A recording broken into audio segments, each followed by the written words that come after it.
السلام عليكم ورحمة الله، كي دايرين؟ لاباس عليكم؟ كنتمنى ان شاء الله تكونوا بخير وعلى خير. كيف العادة غادي نشارك معكم الكرعين على الطريقة ديالي. آه كيجيو رائعين كما كتشوفوا، المريقة ديالهم كتجي معسلة، كيجيو بنان. نتمنى تكملوا الفيديو اللي عجبكم، وندوز المقادير وطريقة التحضير. هنا عندي في المكونات، عندي هنا كرعين هنا بلديين. الصراحة عندي هنا غير واحد الكرعة وحدة مقطعة او مغسولة على هذا الشكل.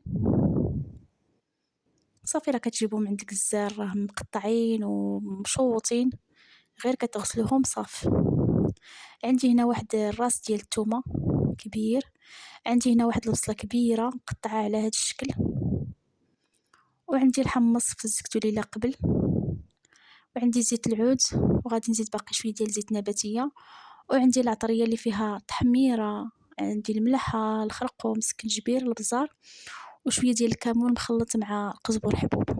هادشي اللي كاين في العطريه، والماء طبيعة الحال راه غادي نزيدو. صافي هنا في هاد الطنجرة هادي غادي ندير الكرعين. هاد الكرعين كما قلت لكم عندي بلديين، يعني راه كياخدو شويه ديال الوقت في الطياب، يعني حاولوا تردوهم هكا شويه بكري، وديروا العافيه تكون مهيله، ما تجهدوش البوطه، العافيه مهيله باش يجيو طايبين زبده. صافي هنا بعد ما وضعت الكرعين، هنا غادي ندير البصله، غندير المكونات كلهم دقه وحده. غادي ندير هاد البصله هادي، واخا شفتو هاد البصله هكا مقطعه راه كتجي زبده، كتجي دايبه ما كتبانش. غادي نزيد الحمص. الحمص كما قلت لكم راه مرطب ليله قبل. المهم الحمص كدير نتوما على حساب شحال بغيتو. هنا انا درت هنا تقريبا شي ربعه ديال الحمص، ربعه ولا ما كاملاش، المهم واحد الزلافه هكا. وواحد راس ديال الثومه، راس ديال الثومه كبير كما كتشوفوا، راه الضريسات غلاضين شي شويه. وغادي ندير العطريه. صافي غادي ندير هاد العطريه كامله، وغادي ندير الزيت. كما قلت لكم الزيت راه غادي نخلط معاه شويه ديال الزيت نباتيه. تقريبا درت هنا واحد 4 كاس ديال زيت نباتيه، وكملت الباقي بزيت العود، تقريبا عندي كاس الا ربع. المهم زيت العود كتكون شويه غالبه على زيت نباتيه.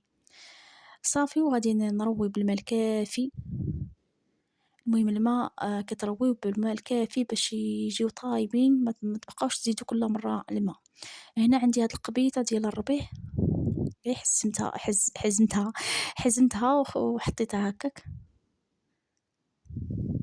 صافي وعندي الماء كما قلت لكم راه كديروا الماء الكافي. هنا عندي تقريبا شي لتر ونص ديال الماء هكا.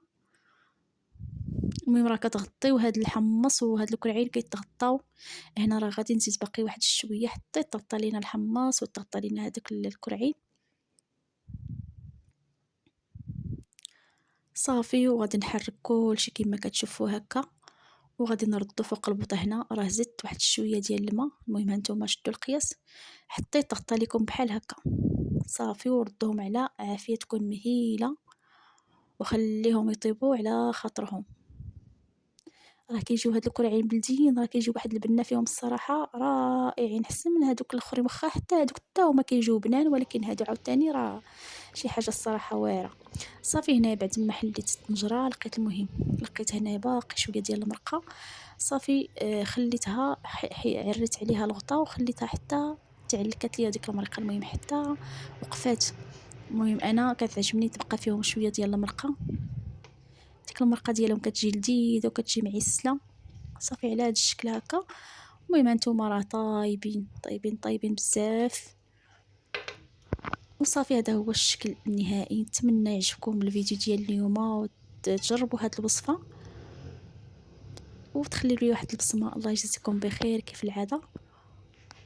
وهذا هو الفيديو ديال اليوم، نتلاقى بكم في فيديو جديد ان شاء الله.